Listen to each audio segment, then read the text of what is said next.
ಒಂದು ಕಾಲದಲ್ಲಿ ಹಸಿರು ಹಸಿರು ಅರಣ್ಯದಲ್ಲಿ ಹಲವಾರು ಪ್ರಾಣಿಗಳು ವಾಸಿಸುತ್ತಿದ್ದೆವು.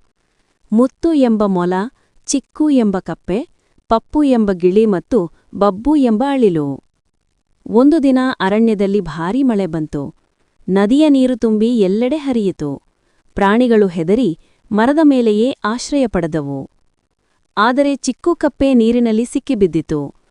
ಅದು ಸಹಾಯ ಸಹಾಯ ಎಂದು ಕೂಗಿತು. ಮುತ್ತು ಮೊಲ, ಬಬ್ಬು ಅಳಿಲು, ಪಪ್ಪು ಗಿಳಿ ಎಲ್ಲರೂ ಸೇರಿ ಚಿಕ್ಕುವನ್ನು ರಕ್ಷಿಸಲು ಯೋಚಿಸಿದರು.